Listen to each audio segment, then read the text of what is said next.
எதிர்க்கட்சிகளின் அமளியால் நாடாளுமன்ற மக்களவை பிற்பகல் 2 மணி வரை ஒத்திவைக்கப்பட்டிருக்கிறது. கூடுதல் விவரங்களை தருவதற்காக எம்முடைய நிர்வாக ஆசிரியர் மகாலிங்கம் இணைப்பில் உள்ளார். சார் வணக்கம், முழு விவரங்களை பதிவு பண்ணலாம்.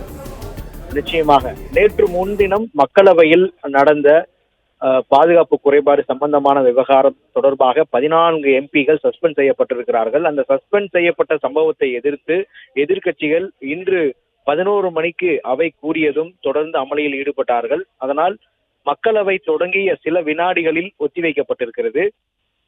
மேலும் உள்துறை அமைச்சர் அமித்ஷா இது குறித்து அவையில் விளக்கம் அளிக்க வேண்டும் எனவும் எதிர்க்கட்சிகள் தொடர்ந்து வலியுறுத்தி வருகிறார்கள். இந்த கூச்சல் குழப்பம் தொடர வேண்டாம் என்று கருதியதால் மக்களவை பிற்பகல் 2 மணி வரைக்கும் தற்பொழுது ஒத்திவைத்திருப்பதாக தகவல் வெளியாகியிருக்கிறது.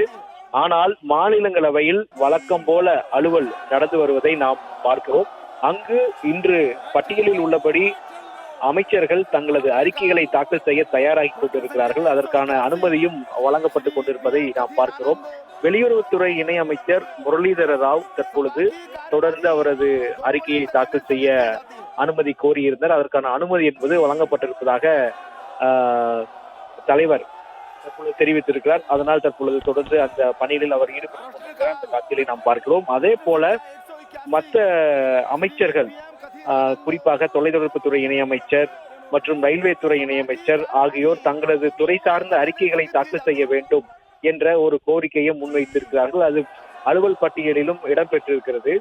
எனவே இந்த விவகாரம் குறித்து தொடர்ந்து திட்டமிட்டபடி அலுவல்கள் குறித்து மாநிலங்களவையில் தொடர் விவாதம் என்பது நடைபெற்றுக் கொண்டிருக்கிறது. மக்களவை 2 மணிக்கு மேல் தொடங்குமா என்பதை பார்க்க வேண்டும். ஏனென்றால் இதுவரைக்கும் முறையான விளக்கம் அளிக்கவில்லை என்ற ஒரு குற்றச்சாட்டின் அடிப்படையில் தொடர்ந்து எதிர்க்கட்சி உறுப்பினர்கள் கோஷம் எழுப்பி வருகிறார்கள், எதிர்ப்பு தெரிவித்து வருகிறார்கள். இன்று சபாநாயகரை சுற்றி பதாதைகள் ஏந்தி அவர்கள் போராட்டத்தில் ஈடுபட்டார்கள் என்ற காட்சியும் நாம் பார்க்க முடிகிறது.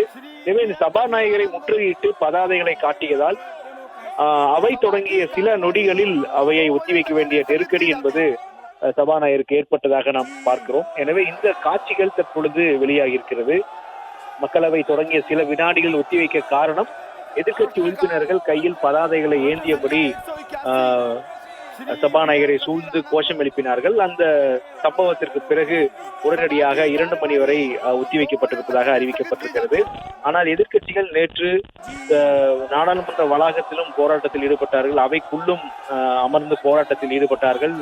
அது சம்பந்தமான செய்திகளை நாம் பார்த்திருந்தோம். இந்த சூழ்நிலையில் 2வது நாளாக தற்பொழுது நேற்று முழுவதும் அவை என்பது தொடர்ந்து அவ்வப்போது ஒத்திவைக்கப்பட்டது. இன்றும் 2வது நாளாக தொடர் அமளி நீடித்து வருவதை நாம் பார்க்கிறோம். எனவே மக்களவையில் தொடர் அமளி நீடித்து வருவதால் பிற்பகல் 2 மணி வரைக்கும் ஒத்திவைக்கப்பட்டிருக்கிறது. மாநிலங்களவையில் வழக்கம் போல அலுவல் நடக்கதை நாம் பார்த்து கொண்டிருக்கிறோம். அமைச்சர்கள் தத்தம் துறை சார்ந்த அறிக்கைகளை தாக்கல் செய்து கொண்டிருக்கிறார்கள். सभा की कार्यवाही 2 बजे तक के लिए स्थगित की जाती है।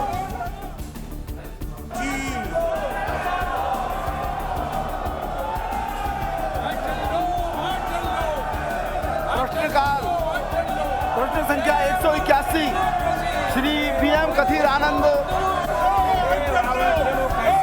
सभा की कार्यवाही 2 बजे तक के लिए स्थगित की जाती है। முழு விவரங்களை வழங்கியமைக்கு நன்றி மகாலிங்கம்.